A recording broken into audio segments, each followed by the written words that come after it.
በስመ አብ ወወልድ ወመንፈስ ቅዱስ አሐዱ አምላክ አሜን። ውድ የከሳቴ ብርሃን ዘደብረ ዘይት ሚዲያ ተከታታዮች የምትገኙት በቅዱስ ሩፋኤል ከሳቴ ብርሃን ሰንበት ትምህርት ቤት ተማሪዎች የተዘጋጀ የሚቀርብላችሁ መርሃ ግብራችን ላይ ነው። ዛሬ የሰሙነ ሕማማት አራተኛው ቀን ላይ እንገኛለን። ጸሎተ ሐሙስ። ቅድስት ቤተ ክርስቲያናችን ይህንን ቀን በተለያዩ ስርዓቶች ታዘክራለች። ስለዚህ ቀንና ስቅለት በዓል በማስመልከት የደብራችን የአቋቋም ምስክር አብነት ቤት መምህር የሆኑትን የኔታ መሰረትን ጋብዘን የኔታ ጥያቄያችንን ተቀብለው ስለተገኙልን ከልብ አድርገን እናመሰግናለን። እግዚአብሔር ያክብርልን። የተወሰኑ ጥያቄዎችን አቀርባለሁኝና ለተመልካቾቻችን በተለይ ደግሞ ለወጣቱም ትምህርት እንዲሆን የተለያዩ ሀሳቦች ላይ እንነጋገራለን። የመጀመሪያው ጥያቄያችን የሚሆነው ጸሎተ ሐሙስ ከሌላው ከሕማማት ሳምንት ውስጥ በምን ይለያል? በጸሎተ ሐሙስ ላይስ ምን እያደረግን እንቆያለን የሚለውን ቢነግሩን። እሺ። በስመ አብ ወወልድ ወመንፈስ ቅዱስ አሐዱ አምላክ አሜን። መስቀል ኃይልነ መስቀል ጽንዕነ መስቀል ቤዛነ መስቀል መድኃኒተ ነፍስነ አይሁድ ክህዱ ንሕነሰ አመነ ወእለ አመነ በኃይለ መስቀሉ ድኅነ። በኃይለ መስቀሉ ጠብቆ ከዚህ ስላደረሰን እግዚአብሔር አምላካችን ክብር ምስጋና ይድረሰውና የከሳቴ ብርሃን የሚዲያ ክፍል ኃላፊዎች እህቶቻችን፣ ወንድሞቻችን እንደምን አደራችሁ? እግዚአብሔር ይመስገን። ሰነበታችሁ? አሜን። እግዚአብሔር አምላካችን የተመሰገነ ይሁን። እንግዲህ የተጠየቁት ጥያቄ ጸሎተ ሐሙስ ከሌሎች በምን ይለያል የሚል ነው። ጸሎተ ሐሙስ በቤተ ክርስቲያን ትልቁ በዓል ነው። ትልቅ በዓል ነው። ቤተ ክርስቲያን በዝግጅት ታከብረዋለች። በጣም በብዙ ዝግጅት ከምታከብራቸው በዓላት ጸሎተ ሐሙስ አንዱ ነው። እንግዲህ ጸሎተ ሐሙስ መጀመሪያ የሕማማት ሰሙነ ሕማማት የሚባሉት ከሰኞ ጀምሮ ከሆሳዕና ከሰዓት ጀምሮ ሰሙነ ሕማማት በመባል ይታወቃል በቤተ ክርስቲያን። እነዚህ የሕማማት ሳምንቶች በተለያየ ትል ቤተ ክርስቲያን ትዘክራቸዋለች፣ ታስታውሳቸዋለች። ጸሎተ ሐሙስ ደግሞ አንድ የሚሆንበት አለ፣ ከእነዚህ የሚለያይበትም አለ። አንድ ከሚሆኑበት ከሳምንቱ ጋር እንግዲህ በዚህ ሳምንት እንደምታዩት መስቀል መሳለም የለም። ሙታን ሲሞቱ ጸሎተ ፍታት አይደረስም። ሕፃናት ተወልደው 40 ቀናቸው በዚህ ሳምንት ቢሆን ክርስትናም አይደረስም፣ ጥምቀት አይፈጸምላቸው። ምክንያቱም ይህ ሳምንት የምናስታውሰው የዘመነ ኦሪት ነው። ዘመነ ኢየሱስ ክርስቶስ በዘመነ ኦሪት ጥምቀት አለመፈጸሙን፣ ጥምቀት የተፈጸመ ኢየሱስ ክርስቶስ በዕለተ ዓርብ ተሰቅሎ ከጎኑ ማየ ገቦ የሚባለው ከደም ጋር መንታ ሆኖ በፈሰሰው በኋላ እዛ በኋላ ነው ጥምቀት የተመሰረተ ነው። ለዚህ ነው ክርስትና የማይነሳው በዚህ ሳምንት። ለዚህ ነው ሌላው መስቀልም መሳለም አይቻልም።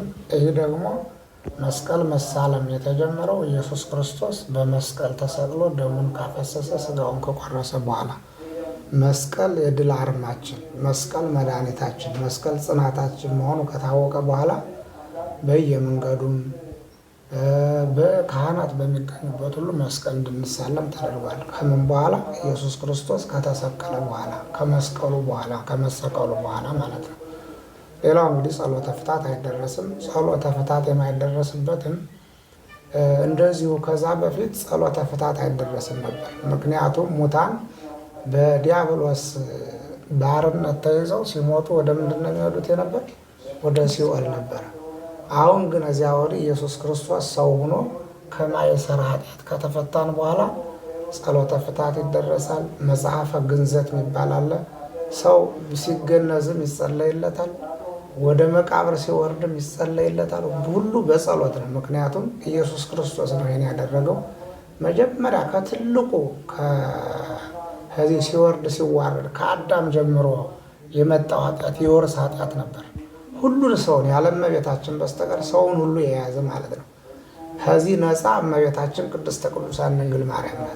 ተጠብቃ የኖረች ማንም ሳይነካት ሰውን ሁሉ ግን ይዞት ነበር። ያን ኢየሱስ ክርስቶስ በመሰቀሉ ተገርፎ መከራ አይቶ ሁሉን ነገር አድርጎ ያን ደምስሶልናል። ደምስሶ ስላጠፋልን ከዚያ በኋላ ደግሞ ይህን ከደመሰሰልን በኋላ በራሳችን በምናመጣው ኃጢአት ከዚያ ነፃ ለመሆን ከአንዳንድ ነገሮች ለመፈታት ጸሎተ ፍታት ይደረሳል። ከዛ ወዲህ የሚሆነው ዕለተ ዓርብን ኢየሱስ ክርስቶስ በዕለተ መድኃኒት አድርጎ የዛን ቀን ከተሰቀለ በኋላ ነው የሚሆነው። ስለዚህ ጸሎተ ሐሙስ በእነዚህ ከሰሙነ ሕማማት ጋር አንድ ነው። ጸሎተ ሐሙስ ደግሞ የራሱ የሆነ ስርዓት አገልግሎት አለው። በዚህ ቀን ሕጽበተ እግር ይፈጸማል፣ ቅዳሴ አለ። ከዚያ በኋላ ደግሞ ከሰዓት በኋላ ምሴተ ሐሙስ የሚባለው ኢየሱስ ክርስቶስ የተያዘበት ነው። ይሁዳ ያችን 30 ብር የተቀበለበት ሰዓት ነው ምሴተ ሐሙስና ይህ ቀን ለየት ይላል። እንግዲህ ቅዳሴ መኖሩ የመጀመሪያው ስርዓተ ቁርባን የተፈጸመበት የተጀመረበት የጸሎተ ሐሙስ ነው። ኢየሱስ ክርስቶስ ሊያዝ ትንሽ ሰዓት ሲቀረው ደቀ መዛሙርቱን ጠርቶ ከተሸሸጉበት ፈርተው ከተሸሸጉበት ጠርቶ ከእያንዳንዱ በሉ ልጆች ይህን ስርዓት አድርጉ፣ እንክሙ ብልዑ ዝህብስ ሥጋዬ ውእቱ ለዘበንቲአክሙ ይትወሀብ ለቤዛ ኩሉ ዓለም። አዎ ስለ ሁሉ ቤዛ ሆኖ የሚፈተተው የሚቆረሰው ስጋ ይህ ነው። ይህን ስርዓት አድርጋችሁ አስተምሩ፣ አስተምራችሁ አጥምቁ። ካጠመቃችሁ በኋላ ይህን ስጋዬ ይህን ደሜ አድርጋችሁ ስጧቸው። ይኩንክሙ ለመድኃኒት፣ ይህ ለመድኃኒተ ስጋ ወነፍስ ይሆናቸዋል ለምትሰጧቸውም ብሎ ያስተማረበት ቅዳሴ አለ በጸሎተ ሐሙስ። ይህ ከሰሙነ ሕማማት ይለያል። ሌላው ሕጽበተ እግር እንግዲህ ኢየሱስ ክርስቶስ እንዘ አነ እግዚእክሙ ወሊቅክሙ አጸብኩ እገሪክሙ፣ እኔ ጌታችሁ መምህራችሁ ስሆን እግራችሁን አጠብኳችሁ። አንትሙኒ ከመ ግበሩ ለቢጽክሙ፣ እናንተም ደግሞ ለጓደኞቻችሁ እንደዚህ አድርጉ፣ ትሕትናን አድርጉ። የትሕትና መስፈርቱ በጣም ክብሩ የሚያስገኘው በረከት ብዙ እንደሆነ ራሱ እግር አጥቦ ራሱን ዝቅ አድርጎ እንዲህ ሰማይ ወምድር ሊወስኑት የማይችሉ በኪሩቤል ሲሰለስ ሲቀደስ ሲመለክ የሚኖር አምላክ የተማሪዎቹን እግር ዝቅ ብሎ ያጠበበት ቀን ስርዓተ ትሕትና ያሳየበት በእውነት የሚገርም ቀን ነው። በጣም ይገርማል። አምላክን ያህል ልዑል አምላክን ያህል ከፍ ያለ አምላክ የተማሪዎችን እግር ስርዓት ለማሳየት እንደዚህ አድርጎ ሲያደርግ በጣም የሚገርም ነው። ተማሪዎቹም እኮ ተጨንቀው ነበር። በተለይ ጴጥሮስ እንዴት እኔን ታጠበኛለህ? አንተ ጌታዬ ነህ፣ አንተ አምላኬ ነህ፣ የፈጠርከኝ ነህ፣ በዚህም እያስተማርከኝ ነው፣ እንዴት ነው የምታጥበኝ ብሎ እንዲያውም አሻፈረኝ ብሎ ነበር። አልታጠብም ማለት ነገር አለ አይደለም? አዎ እንደዚያ ብሎ ነበር። ግን ምንድን ነው ያል ያጸብኩ ከገሪ ከአልብ ከክፍል መስኔ። አዎ እኔ እግርህን ካላጠብኩ ከእኔ ጋር አንድነት የለም ያለው። አያችሁ፣ በእውነት ይህ ለጊዜው የእግር ማጠብ ነው። ለፍጻሜው ግን እኔ ካላጠብኩ ማለት እኔ ንጹሕ ካላደረግኩ እኔ ከዚያ ከኃጢአት ወርስ ሲወርድ ሲዋረድ ከመጣው ካላነሳው ከእኔ ጋር አንድነት አይኖርህም እያለው ነው ቅዱስ ጴጥሮስ። ስለዚህ ጸሎተ ሐሙስ ከሰሙነ ሕማማት የሚለይበት በእነዚህ ነው። በቅዳሴ በሕጽበተ እግር፣ በሌሎች ቀን ቅዳሴ የለም። ቅድም እንዳልኩት ጸሎተ ፍታትም ክርስትናም ነገሮች የሉ።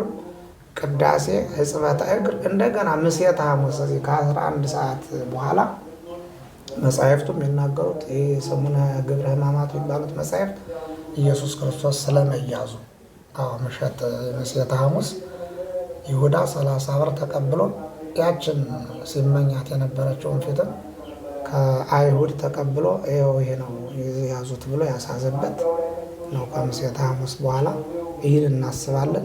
ጸሎተ ሐሙስ የሚለይበትም በእነዚህ ነው። አንድ የሚሆንበት ቅድም ብየዋለሁ፣ ያው ይሰገዳል። ሌሎች ስርዓቶች አሉ። በእነዚህ ግን ይለያል ጸሎተ ሐሙስ ከሰሙነ ሕማማት ማለት ነው። ጥሩ አድርገውን የገለጹት የኔታ። በተለምዶ ደግሞ ምእመናን አዘጋጅተው የሚበሉት ከጾም በኋላ ወደ ቤታቸው ሲገቡ የሚበሉት ጉልባን አለ። ይህ ጉልባን የሚዘጋጀው በልምድ ነው ወይንስ ደግሞ በቤተ ክርስቲያናችን አስተምሮ የራሱ የሆነ ትውፊት አለው? ጉልባን ይዘጋጃል። ግን ጉልባን ዝም ብሎ የተለምዶ ብቻ ሳይሆን ስርዓት ትውፊት ይዞ የመጣበት ጉዳይ አለ። እሱም መጀመሪያ እስራኤል ከግብፅ ባርነት ከነፈሮን ነፃ የባርነት ግዛት ሲወጡ ለመውጣት ውጡ ሲባሉ የመውጫቸው ጊዜ በደረሰ ጊዜ በጣም ጉጉት ስለነበራቸው ከዛ ስቃይ መከራ ካለበት በእውነት ረሃብ ብቻ አይደለም፣ በእውነት ስራ የሚሰሩት ስራ እንኳን ለሰው የማይገባ ስራ ስለነበረ ከዚያ መከራ ለመውጣት ችኮላ ስለነበራቸው ውጡ ሲባሉ ቸኩለው ነበር የወጡት። አቡክተው ሊጥ አቡክተው ሊጡ ደግሞ ወደ እርሾነት ተቀይሮ እንጀራ እስከሚሆን ድረስ ለመቆየት ጊዜ የላቸውም ነበር። ተሎ ለመውጣት ምንድነው ያደረጉት? ንፍሮ ቀቅለው መብላት፣ ሊጡን አቡክተው ወዲያው ቂጣ ጋግረው መብላት፣ ሳይቦካ ማለት ነው። ወዲያው ነው ለስንቃቸው የሚሆንም ያችን አዘጋጅተው ንፍሮይቱንም ቂጣይቱንም አዘጋጅተው ቶሎ እንትን ማለት ነበረ።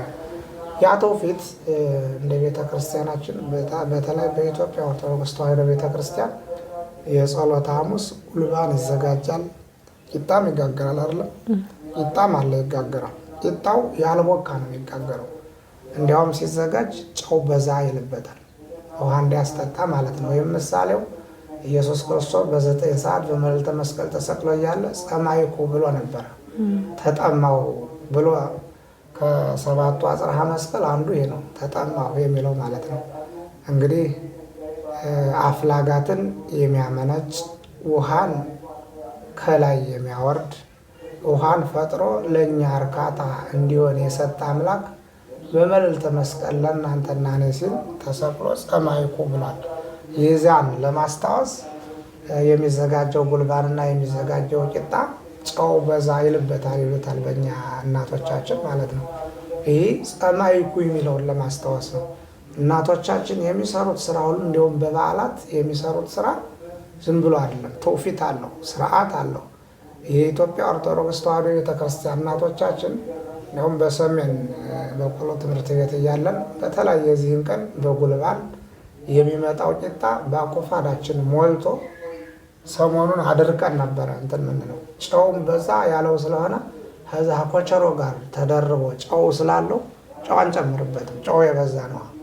ይህ ስለሆነ ጉልባን ዝም ብሎ አይደለም፣ ትውፊት ስርዓት የሃይማኖታዊ ያለው አብዛኞች ስርዓቶች በዚህ በእኛ በበዓላት የሚከናወኑ ክንዋኔዎች አብዛኞቹ ከብሉይ ዘመን ከዘመነ ብሉይ ክንዋኔዎች የተያያዙ ናቸው አብዛኛዎቹ ማለት ነው። ስለዚህ ደግሞ ከዘመነ ብሉይ ጀምሮ የመጣ እስራኤል ሲወጡ ቸኩለው ስለነበረ ጉልባን ንፍሮ ሰርተው የበሉበት በመንገድም ስንቅ የሆናቸው ዘንድ ይህን አዘጋጅተው ቂጣይቱንም አዘጋጅተው የያዙበት ነው። አንድም ቂጣው በሌላ አተረጓጎም ኢየሱስ ክርስቶስ ስጋው ደሙን ያደረገው በሚበላ ነገር ነው። በሚበላ ስላደረገው የዛ ምሳሌ ነው። በሚበላ ስላደረገው ይሄ የሚበላው ቂጣ የዛ የስጋው ደሙ ምሳሌ ነው ተብሎም ይያዛል፣ ይተረጎማል ማለት ነው። ስለዚህ በጸሎተ ሐሙስ ይህ ነገር ይካሄዳል።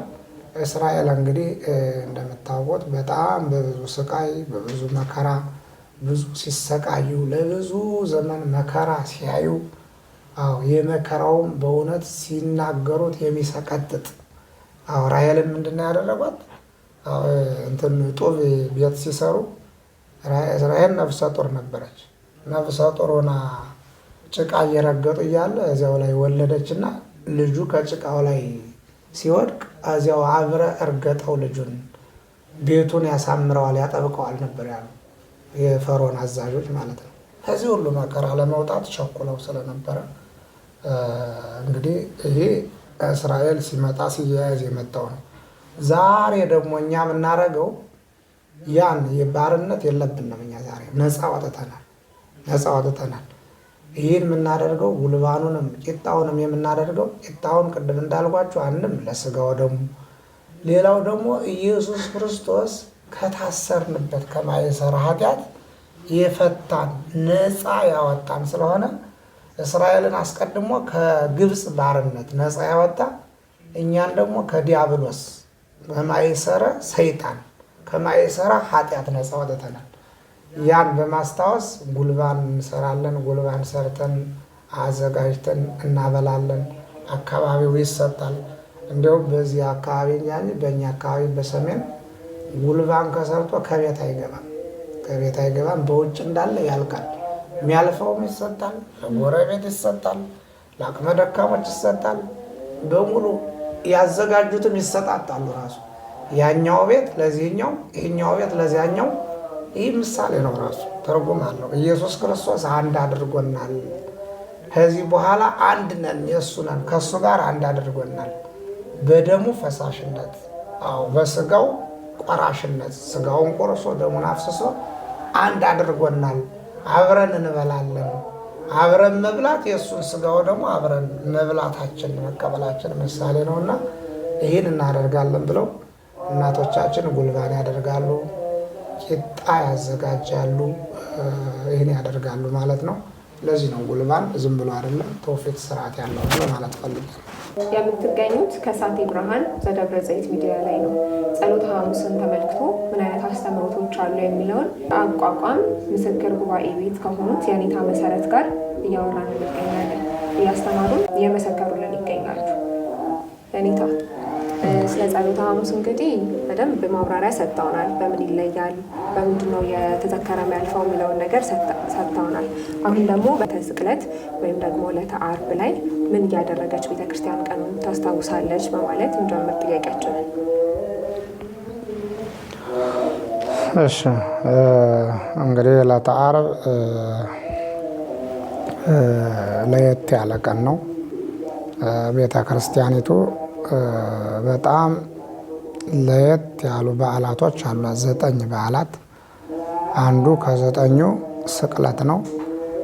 ከቀጥሎ ያለው ትንሣኤ ነው። ትንሣኤ፣ ዕርገት፣ ጰራቅሊጦስ፣ ደብረ ታቦር፣ ልደቱ፣ ጥምቀቱ፣ መጋቢት 29 ደግሞ የተጸነሰበት። እነዚህ በዓላት ትላልቅ በዓላት ነው። ርዕሳነ በዓላት ይላቸዋል። የበዓላቶች ሁሉ ርዕስ ቁንጮ ናቸው እነዚህ። ሌሎች በዓላቶች እንዳሉ ሆኖ እነዚህ ግን ትልቆች ናቸው። አሁን ከ9ኙ አንዱ በዓለ ስቅለት ነው። ስቅለት እንግዲህ ዮም እስመ ዮም ዕለተ አድኅኖት፣ ዛሬ የመዳን ቀን ነው ብሏል ቅዱስ ጳውሎስ በሁለተኛ ቆሮንቶስ ምዕራፍ 6 ቁጥር 2 ላይ ዛሬ የመዳን ቀን ነው ብሎ እንደተናገረው ዓለም ከዚያ ከኃጢአት ወጥመድ ተላቆ የዳነበት ቀን ነው። ልዩ ቀን ነው። ቤተ ክርስቲያኒቱ የዚህ ዕለት በጣም በልዩ ሁኔታ ነው የምታከብረው።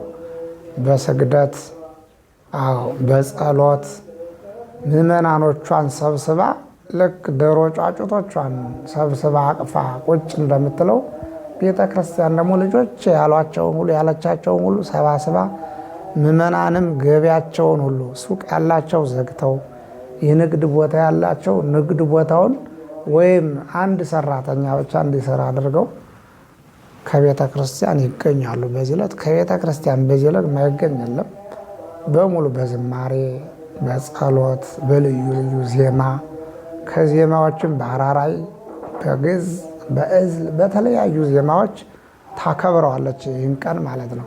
ይህ ቀን ለየት ያለ ነው ለቤተ ክርስቲያን። ምክንያቱም ኢየሱስ ክርስቶስ መድኃኒት ለዓለም መድኃኒት መድኃኔ ዓለም የተባለበት መድኃኔ ዓለም መባሉ በተግባር የዋለበት ነው። ምክንያቱም የተለያዩ ስጦታዎች ይሰጣል አይደለም። ሰው ሲወድ ለምሳሌ አንቺ ለጓደኛሽ ትሰጫታለሽ የተወሰነ ይህ ይጠቅማታል፣ ለእኔ ስለመወዳት መገለጫ ይሆንልኛ እንደመወዳት ብለሽ ስጦታ ትሰጫለሽ። ኢየሱስ ክርስቶስ ደግሞ ሰውን እንዴት እንደሚወድ ራሱን የሰጠበት። ራስን መስጠት በጣም ከባድ ነው። በእኛ አቅም ሲለካ ይከብዳል፣ በጣም ሰፊ ነው።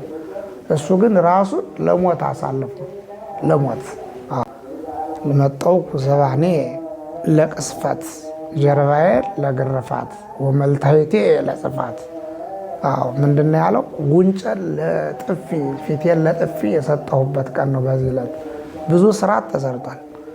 እንዲያውም አፍቅሩ ጸላእተክሙ ብሎ በወንጌል ያስተማረውን ራሱ በተግባር የዋለበት ነው። የዛ ዕለት ጠላቶቻችሁን ውደዱ ብሏል አይደለም? በማቴዎስ ወንጌል ምዕራፍ 5 ከቁጥር 23 ጀምረን ስናየው አፍቅሩ ጸላእተክሙ ወባረክዎሙ ለእለ ይረግሙክሙ የሚረግሟችሁን መርቋቸው ጠላቶቻችሁን ውደዱ ብሎ አስቀድሞ 3 ዓመት ከ3 ወር ከ33 ዓመት ከ3 ወር ከ30 ዓመት 3 ዓመት ወንጌልን በዛች በ3 ዓመት ውስጥ ጠላቶቻችሁን ውደዱ እያለ ባስተማረበት በተናገረበት ራሱ ጠላቱን እዚያው ላይ ጠላቶቹን ወዶ ለጠላቱ ጥሩ ነገር አስቦ አይሁድ ጠላቶቹ ነበሩ። በዛ ሰዓት ጠላቶቹ ነበሩ አይደለም? ጠላቶቹ ናቸው። ሲገርፉት፣ ምራቅ ሲተፉበት፣ ሲያንገላቱት፣ ሲሰድቡት ይህን ሁሉ ታግሶ ግን እንደገና ይህን ሁሉ እያየ ከዛው የገረፉበት ጅራፉ እጃቸው እያለ የደበደቡበት ሾተሉ ጎመዱ እጃቸው እያለ እያየው ከመስቀል ላይ ሆኖ እሱ ይቅር በላቸው ብሏል አላለም? አዎ ይህ ጠላትን መውደድ ነው አይደለም? አይሁድ እኮ ጠላቶቹ ነበሩ እስከ ሞት ድረስ። አንዳንድ ጠላት አለ። አይሁድ የመጨረሻ ጠላቶች ናቸው ለክርስቶስ። እንዲያው እኛ ጠላቶች የተጣላናቸው እንኖራለን፣ ግን እንደ አይሁድ አይነት ናቸው እንዴ? እንዲሁ ምራቅ ተፍተውብናል። አንዳንድ ሰው እኮ አልታረቅም ጠላቴ ነው ይላል። በሚገርማችሁ ምራቅ ተፍቶብናል። ግን እንዲያው 6666 ገርፎናል አይደለም? 6666 አንድ ጊዜ እንኳን መጥቶን ሳይሆን ዝም ብሎ በቃላት አለመግባባት ጠላት ነው፣ ለእኔ ጠላት ነው፣ አልታረቅም። ኢየሱስ ክርስቶስ ግን እንደዚህ አይደለም። ያን ያክል ተገርፎ ስጋው አልቆ አጥንቱ ግጥጥ ብሎ እየታየ ደሙ ፈሶ አብቅቶ በምድር ይህን ያደረጉትን ከዚያው ሳይለቁ በጡጫ የመቱት በጥፊ የመቱት እነሰ ወልደ እግዚአብሔር አንተ አድን ርእሰከ፣ እስኪ የእግዚአብሔር ልጅ ተሆንክ ራስህን አድን እያሉ ቀይ ግምጃ አልብሰው የተዘባበቱበትን እያያቸው እዚያው በእውነት የሰነዘሩበት ሁሉ የቸነከሩበት መዶሻው ሁሉ እጃቸው ነበረ እኮ። ቀብ ሲያረጉት ሁሉ እንትኑ ሚስማሩ ሁሉ ከእጁ እንዳለ ያን እያያቸው ይቅር በላቸው ማለት ይህ ምን አይነት ትምህርት ነው? ምን አይነት ቸርነት ነው? ይህ ቅዱስ ዮሐንስ አፈወርቅ ይህን እንዴት ብሎ ገለጸው? ኦ ትዕግስት ዘመጠነ ዝትዕግስት፣ ኦ ትሕትና ዘመጠነ ዝትሕትና። በእውነት እንደዚህ ብሎ ነው የገለጠው። ዘመጠነ ይትዔበይ ለሐኩይ ዲበ ለሐኩይሁ። እንደዚህ አይነት ትዕግስት፣ እንደዚህ አይነት ፍቅር የደበደቡትን መከራ ያሳዩትን እኛ ብንሆን እኮ እንዲያው ተሰደበን ያው በሰደበኝ ልክ ሰድበዋለሁ። እንዲያውም አንዱ አስበልጦም ይመልስም አለ። ሰድቦት ከሆነ ስድብም ዱላም አብሮ አስበልጦ ማለት ነው። አሁን ፍርድ እንዲያው ፍረዱ ብንባል እኛ የገረፉትን ልክ እንደዚያው እንዲገረፉ ልክ እንደዚያው ምራቅ እንዲተፋባቸው ነበር የምንፈርደው። እሱ ግን እንደዚህ አላለም። ምንድን ነው ያለው? ይቅር በላቸው እስመ በዘያምሩ ይገብሩ። ከጠራቸው ከሰባቱ የመስቀል ጥሪዎች ሰባቱ አጽርሃ መስቀል ከሚባሉት አንዱ አባ ስረይሎሙ እስመ በዘያምሩ ይገብሩ፣ የሚያደርጉትን አያውቁምና ይቅር በላቸው እባክህ ይቅር በላቸው ብሎ ለጠላቶቹ የጸለየበት ጠላቶቹን የወደደበት ቀን ነው። ቤተ ክርስቲያን ይህን ስታከብረው በልዩ ነው። በእውነት ምዕመናኖቿ እንባ የሚወጣላቸው የክርስቶስ ፍቅር ከልቡናቸው በጣም የተሳለ እያለቀሱ እየወደቁ እየተነሱ ባሕታውያን በዱር በገደል በገዳም ያሉ ባሕታውያን ራሳቸውን እየገረፉ ፊታቸውን በጥፊ እየመቱ ጌታዬ እንደዚህ እኮ ነው የተመታ እንደዚህ ነው እስኪ ምን ያህል ነው ሄዱላ እያሉ ፊታቸውን እግራቸውን ሰውነታቸውን እየገረፉ ያከብሩታል። ዛሬ ብቻ አይደለም፣ ሁልጊዜ ዕለተ ዓርብ ዓርብ የክርስቶስን መከራ እያሰቡ የመድኃኔዓለም ለእኛ መድኃኒት መሆን ምን ያክል ዋጋ አለው፣ ምን ያክል ክብር ነው ለእኛ፣ እንዴት ያህል ትዕግስት ነው ብላ ቤተ ክርስቲያን በልጆቿ በእውነት የሰንበት ትምህርት ቤት ዘማሪያንም እዚያው ቁጭ ብለው ዝማሬ በማቅረብ ስቅለቱን ሞቱን የሚያስታውስ ይህን እያደረግን እናከብረዋለን። በተለይ በደብራችን በርዕሰ አድባራት ደብረ ዘይት ቅዱስ ሩፋኤል ቤተክርስቲያን ለየት ያለ በዓል ነው። የዛለት ደስ የሚል ነው። በዚህ አጋጣሚ ምዕመናን ካፈቃው በኋላ ቢሆንም እንኳን አደረሳችሁ ለዚህ በዓል። ይህ በዓል ለእኛ ልዩ በዓል ነው። ክርስቶስ መድኃኒት መሆኑ ለእኛ ያወቅንበት ያየንበት ነው። ይህም በዓል እግዚአብሔር አምላክ የሰላም በዓል ያደረግልን ፈቃዱ ይሆነልን። በዕለተ ዓርብ ቅድስት ቤተ ክርስቲያናችን በስርዓቷ ላይ ይሁዳን የምትረግምበት ስርዓት አለ። ያንን ስርዓት በምን አይነት መንገድ ነው የምትፈጽመው? አዎ ከእንግዲህ ከብዙ አገልግሎት አለ። ወደ ማብቂያው አካባቢ የሚደረሱ ዳዊቶች አሉ የሚስተዛዘሉ። ከነዛ መካከል መዝሙር 108 ከሚለው መዝሙረ ዳዊት ላይ እግዚኦ ይትጸመኒ ስለቴ እስመ አፈ አማጺ ወአፈ አጣብቀው ላይሌ ወነበው ላይሌ በልሳነ አመጻ እየተባለ እስከ መጨረሻው በእያንዳንዱ ስንኝ ግን አንባቢው አንድ አንባቢ ሲያነብ ተቀባዮቹ ህዝቡ በሙሉ ወንዱም ሴቱም በአጸደ ቤተ ክርስቲያን ያለው ሁሉ ለይሁዳ ወልዱ ወውሉደ ውሉዱ ይደምሰስ እስመ አፈ አማጺ ወአጣብቀው ላይሌ ለይሁዳ ወልዱ ወውሉደ ውሉዱ ይደምሰስ እያለ በእያንዳንዱ ስንኝ ይዘልቁታል እስከ መጨረሻ ማለት ነው። እንግዲህ ይሁዳ እንደሚታወቀው ይሁዳ መጀመሪያ ከ12ቱ ሐዋርያት አንዱ ሆኖ እግዚአብሔር የመረጠው ሰው በጣም በታላቅ ደረጃ የታጨ ግን ያን የታጨበትን እንዲታመን የታዘዘበትን ስራ ትቶ በፍቅረ ነዋይ እየተታለለ ስርቆት ያታለለው ስርቆት ያጠፋው ሰው ነው ይሁዳ። በዚህ ዓለምም አሁን አንዳንድ ሌቦች ተይዘው ይቀጣሉ፣ ይታሰራሉ። አልሆነም ደግሞ ሲሰርቁ ተይዘው የሚሞቱ አሉ ብዙ ሌቦች። የሌባ እድሜው አጭር ነው ይባላል። የይሁዳ ሌብነት የተለየ ሌቦችም የተለየ ነው። መምህሩን የሸጠ መምህሩን ብቻ አይደለም ጌታውን በ30 ብር የሸጠ ነው። ይህን አድርጎ ጌታችን ኢየሱስ ክርስቶስ እንዲሞት እንዲያዝ መከራ እንዲያይ እንዲንገላታ የራሱ ፈቃድ ቢሆንም ግን ለዚህ ምክንያት የሆነው ይሁዳ ነው። ይህን ካደረገ በኋላ ጌታችን ኢየሱስ ክርስቶስ ቅድም እንደተነጋገርገው ለጠላቶቹ ጥሩ ነገር ያሰበ ጠላቶቹን የወደደ ይቅር በላቸው ብሎ ወደ እግዚአብሔር ወደ አባቱ የጸለየ ሆኖ እያለ ይሁዳ ይህን ነገር ማድረጉ ጸጽቶት በነገታው የተቀበለውን 30 ዲናር ዘርቶታል፣ አልተጠቀምበትም። ተጸጽቷል።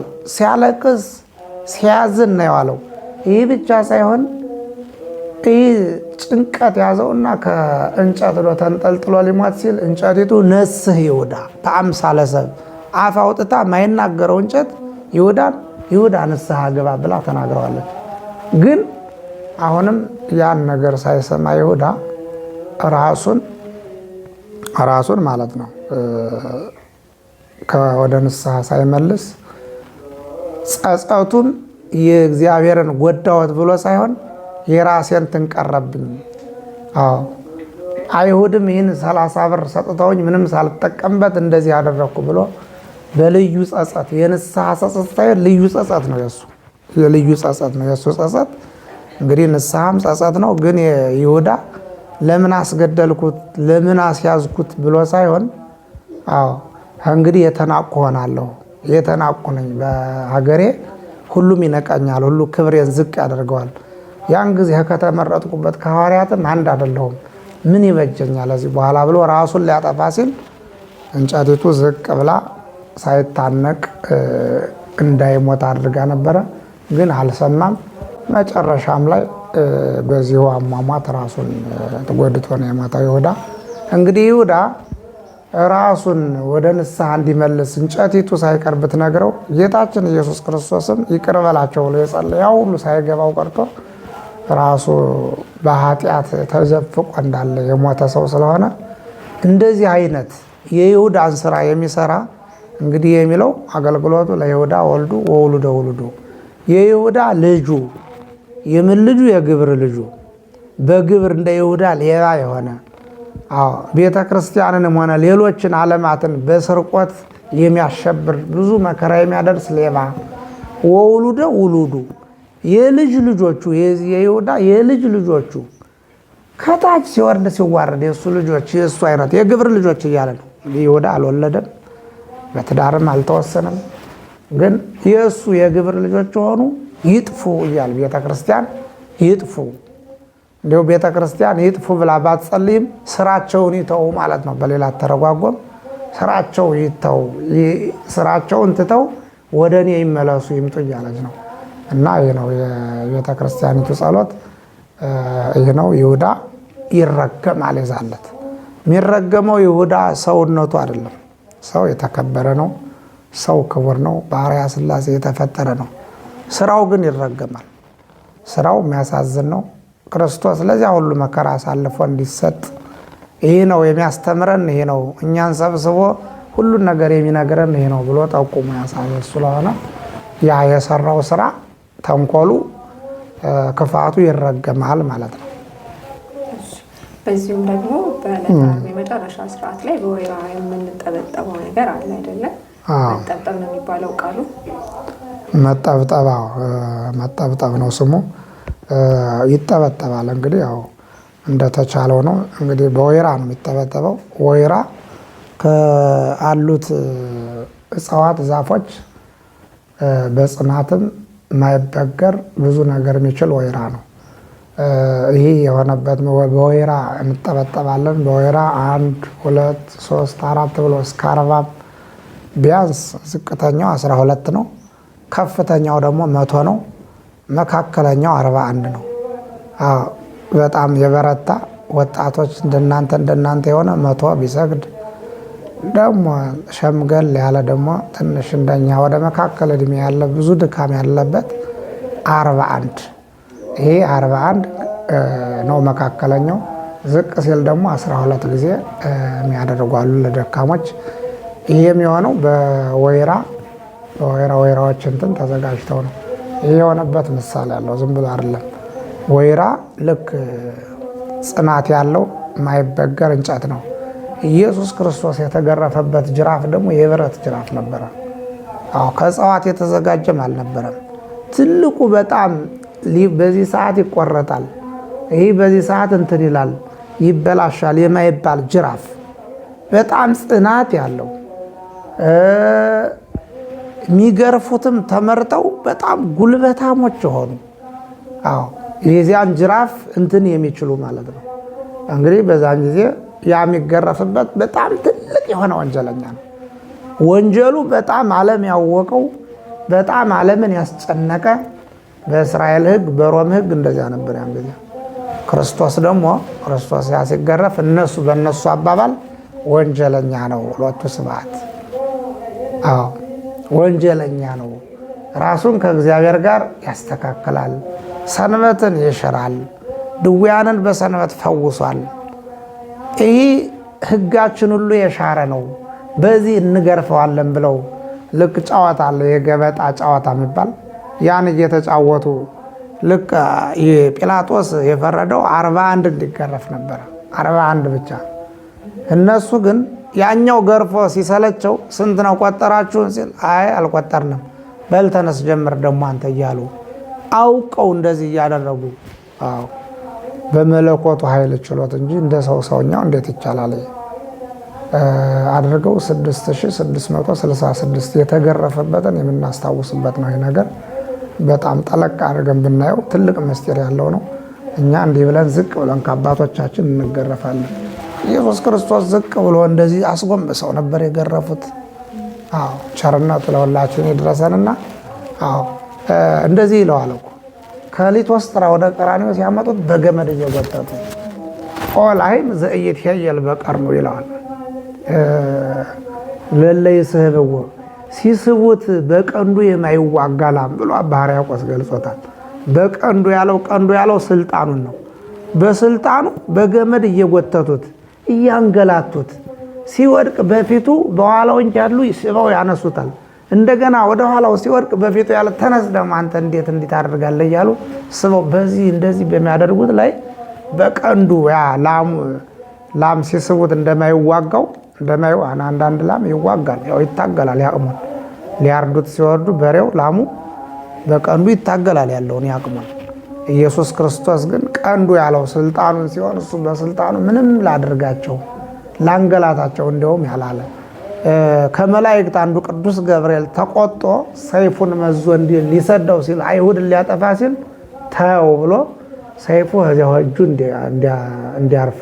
እንዲሁም አንዳንድ ሊቃውንት አባቶች ሰይፉ እስከ ዛሬ እየተወረወረ ነው አለ። ያ በዕለተ ምጽአት ይከሰትና ዓለምን እንድትጠፋ ያደርጋል የሚሉም አሉ። ግን ኢየሱስ ክርስቶስ ትዕግስቱ ያ ሰይፍ አይሁድን እንዳያጠፋቸው ጠላቶቹን እንዳይጠፉ ያደረገ እንደ ይገርማል። በጣም ይህን ነገር ገጣጥሜ ደጋግሜ የምለው በጣም ስለሚገርመኝ ነው። ለሁሉም ይገርመዋል ይህ ነገር። ወሶበ ከላቶ ምሕረቱ ለወልድ ወትዕግስቱ ምሕረቱ ለአብ ወትዕግስቱ ለወልድ ወሂሪቱ ለመንፈስ ቅዱስ። የእግዚአብሔር አብ ምሕረቱ የእግዚአብሔር ወልድ ትዕግስቱ የእግዚአብሔር መንፈስ ቅዱስ ደግነቱ ከልክሎት ቅዱስ ገብርኤል የወረወረው ሰይፍ ከዛው ላይ እንዲያርፍ አይሁድን እንዳያጠፋቸው። አይገርምም? መከራ ያሳዩት እኮ ናቸው። ይህን ያደረገበት የተገረፈበት ያን ስንጠበጠብ ግርፋቱ የምናስብበት ነው ባጭሩ። ግርፋቱ ደግሞ የተገረፈው ወተወክፈ ሕማማተ መስቀል በእንቲአነ ስለኛ የተገረፈው ነው። 13ቱ ሕማማተ መስቀል ይባላሉ። ተስቦ በሐብል ታስሮ ድሪት ተቀስፎ ዘባን የሚባሉ እነዚህ 13 የሚዘረዘሩ አሉ። እነዚህን የተቀበላቸው ለእኛ ስለሆነ እኛ ደግሞ በምንችለው አሁን በእንትን በዚህ በወይራ ስንጠበጠብ እንዲ ቀስ ብሎ የዝምድና ነው ማይጎዳ ነው። ግን ምሳሌውን ነው ምሳሌ አሁን እንደዛ በጅራፍ እንጋረፍ እንባል እንችለዋለን እንዲ አንችለው። ስለማንችለው ለማስታወስ ቤተክርስቲያኒቱ ይሄ የክርስቶስ ግርፋት ነው በሉ ይህን አድርጋችሁ ስገዱ። የተቻለው 41 የተቻለው 100 ካልሆነ ደግሞ 12 ስገዱ ብላ ታስተምራለች። ዛለት ቅድስት ቤተክርስቲያን ብላ ትነግረናለች ማለት ነው።